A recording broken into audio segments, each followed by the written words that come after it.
Hi hello ನಮಸ್ಕಾರ ಸಹನಾ ಸಾತ್ವಿಕ್ ಅಡುಗೆ ಮನೆ ಯೂಟ್ಯೂಬ್ ಚಾನಲ್ಗೆ ಸ್ವಾಗತ. ಇವತ್ತು ಹೋಳ್ಗೆ ಮಾಡೋದು ಹೆಂಗಂತ ನೋಡೋಣ ಬರ್ರಿ. 2 ಗ್ಲಾಸಷ್ಟು ನಾನು ಕಡಲೆಬೇಳೆ ಹಾಕ್ಕೊಂಡೇನಿ ರೀ, ತೊಳೆದಿಟ್ಕೊಂಡು ಆಮೇಲೆ ಕುಕ್ಕರ್ ಒಳಗೆ ಬೇಯಿಸ್ಕೋಬೇಕಲ್ರಿ. ಅದಕ್ಕೋಸ್ಕರ ನಾನು ಅದರ ಕಟ್ಟು ಬರಲಿ ಅಂತೇಳ್ಬಿಟ್ಟು ಸ್ವಲ್ಪ ಜಾಸ್ತಿ ನೀರು ಹಾಕಿದ್ದೀನಿ. ಇವಾಗ ಗ್ಯಾಸ್ ಮಾಡಿಬಿಟ್ಟು ಲಿಪ್ ಕ್ಲೋಸ್ ಮಾಡೋಣ. ನೋಡಿರಿ, ಈ ಥರ ಎಲ್ಲ ಬೇಳೆ ತಕ್ಕೊಂಡು ಹೂರಣ ಎಲ್ಲ ಬೆಲ್ಲ ಕಲಿಸ್ಕೊಂಡು ಈ ಥರ ಇದು ಮಾಡ್ಕೊಳ್ಳೋಣ್ರಿ. ಹಿಟ್ಟು ನಾದ್ಕೊಂಡು ಇವಾಗ ಅದನ್ನೆಲ್ಲ ಮಿಕ್ಸಿಗೆ ಹಾಕ್ಕೊಳ್ಳೋಣ್ರಿ. ಕಟ್ಟು ಜಾಸ್ತಿ ಬಂದಿದೆ ರೀ, ನೋಡಿರಿ. ಈ ಥರ ಹಿಟ್ಟು ನಾದಿಟ್ಕೊಂಡು ಆಮೇಲೆ ಹೂರಣ ಹೋಳಿಗೆ ಮಾಡೋದು ಹೆಂಗಂತ ನೋಡೋಣ ಬರ್ರಿ. ಇವಾಗ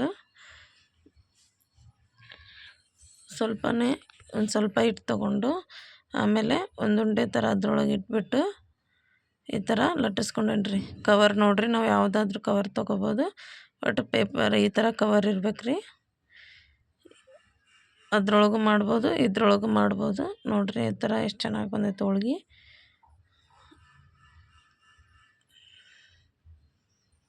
ನೋಡಿರಿ, ಈ ಥರ ಎಲ್ಲ ಚೆನ್ನಾಗಿ ಬೆಂದ್ಕೊಳಾಗತ್ತೈತ್ರಿ. ಇವಾಗ ಇದನ್ನು ತಿರುವಿ ಹಾಕ್ಬಿಟ್ಟು ನೋಡಿರಿ ಎಷ್ಟು ಚೆನ್ನಾಗಿ ಬಂದೈತಿ. ನೋಡಿರಿ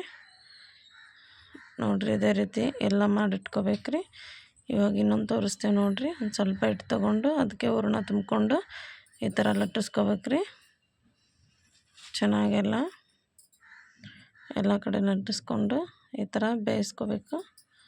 ನೋಡ್ರಿ, ಹಾಕ್ಬಿಟ್ಟು ಸ್ವಲ್ಪ ಕೆಳಗಡೆ ಬೆಂದ ನಂತರ ವಾಪಸ್ಸು ತಿರುವಿ ಹಾಕ್ಕೋಬೇಕ್ರಿ. ನೋಡ್ರಿ ಎಷ್ಟು ಚೆನ್ನಾಗಿ ಬಂದೈತೆ ಒಬ್ಬಿಟ್ಟು. ನೋಡ್ರಿ ಎಷ್ಟು ಚೆನ್ನಾಗಿ ಬಂದೈತಿ. ನಿಮ್ಗೆ ಒಬ್ಬಿಟ್ಟು ಇಷ್ಟ ಆದರೆ ಲೈಕ್ ಮಾಡಿ, ಶೇರ್ ಮಾಡಿ, ಸಬ್ಸ್ಕ್ರೈಬ್ ಮಾಡಿ, ಕಮೆಂಟ್ ಒಳಗೆ ಹೆಂಗೈತೆ ಅಂತ ತಿಳಿಸ್ರಿ. ಥ್ಯಾಂಕ್ ಯು ರೀ.